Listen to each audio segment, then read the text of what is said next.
Good day, mom and classmates.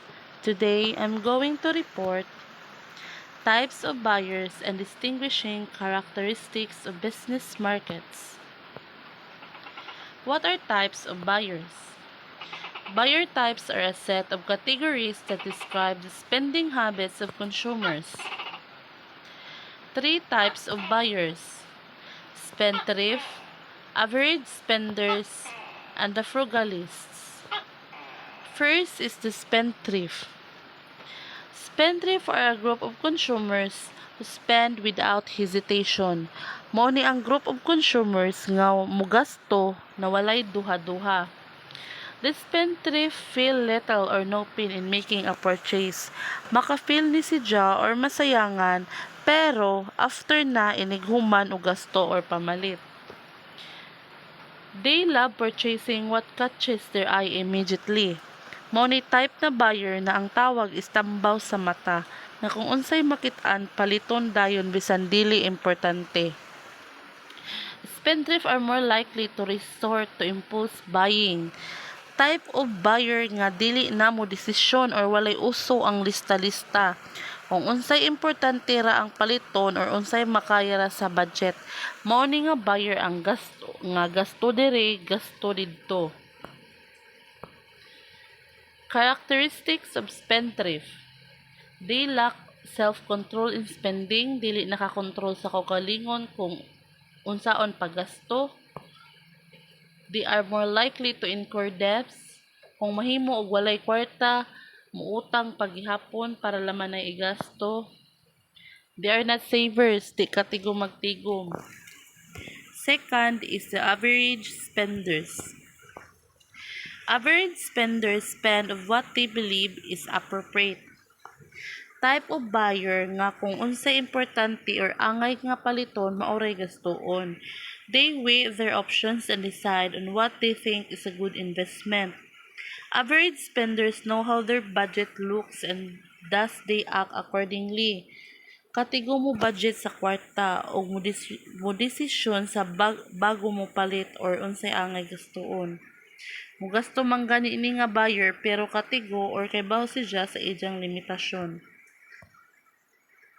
Characteristic of average spenders. Average spenders weigh their options and think about buying decision for a while.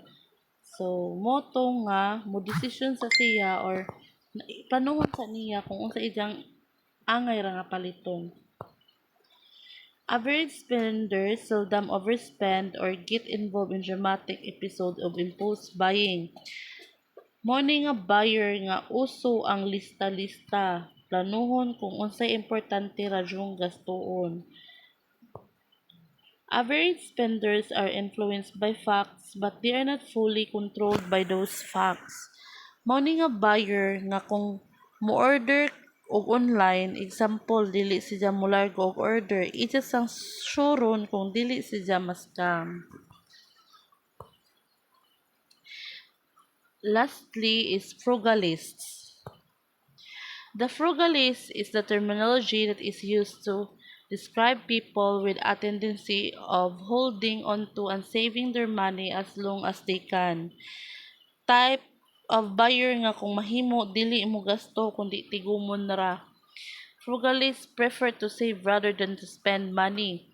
They love to keep their money safe in savings account rather than spend it.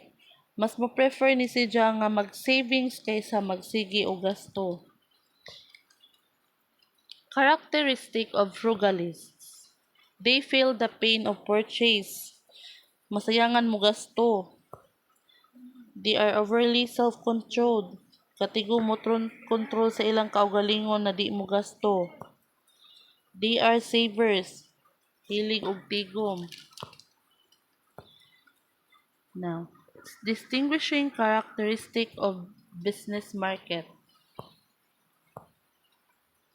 Business market refers to all those organizations that purchase goods or service for the purpose of utilization in the manufacturing of other product or offering service to others. Kanang mag-offer og mga service, kanang dapat sakto ang ilang service nga i-offer, for the purpose of utilization in the manufacturing. The wholesaling and retailing firms are also included in the category of business market because these also obtain products and services for the purpose of furthering reselling or renting. In the purchase process of business customers, they first ascertain the required products or services, then evaluate and make selection among different alternatives for final supplier. The business buying behavior is quite different from consumer buying behavior. So those organizations that are involved in the selling of products to other business organizations should try their best to understand the business markets and relevant behavior of business customers.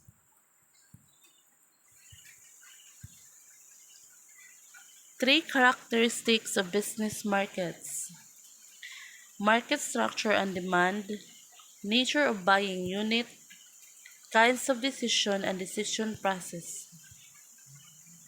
Market structure and demand.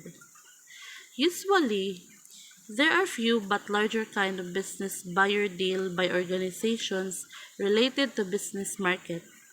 Moreover, these buyers are much concentrated geographically. The demand involved in the business market is the derived demand that finally comes from the demands of final consumers. In certain cases, the business markets deal with the inelastic demand, which is not influenced by the price changes of the relative products or service, especially in the short run. Uh, it should also be noted that demand for the business market and business products also tends to fluctuate, which only implies that the demand of business market product can change relatively quickly than the demand of consumer goods or services.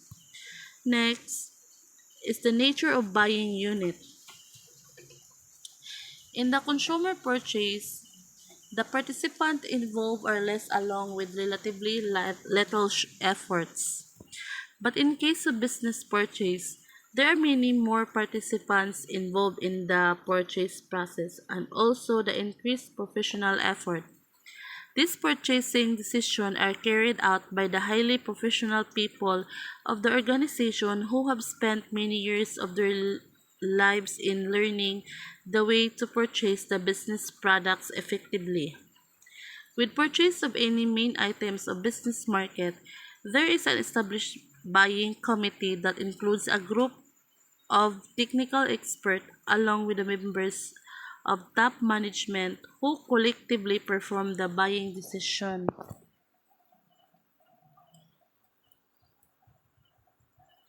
So, the people involved in consumer purchasing lack the knowledge and experience when comparing them to those who are involved in business buying. The business market also incorporate a committee of experts that participate in ensuring that tanang purchasing decision are collectively arrive at. The organization involved in the business market also ensure that matrain nila ang personnel occasionally in matters to deal nga madi nila ang business purchasing, hence making it possible for them to make sure that the process is efficient and effective. Lastly, kinds of decision and decision making. The purchasing of the business buyers are more complex than the decision of the consumers buyers. Complex economics and technical consideration, large sums of money and interaction among different people at various levels have taken place in the business purchase process. As then the business purchase process is longer in duration, therefore the decisions of the buyer are also finalized in longer duration. Moreover, the business buying process is more formalized than the consumer buying process. In the business purchase process occurring in the larger organizations, special efforts are exerted for the specification of the detailed product, writing purchase orders, Carefully the identification of suppliers and formal approval.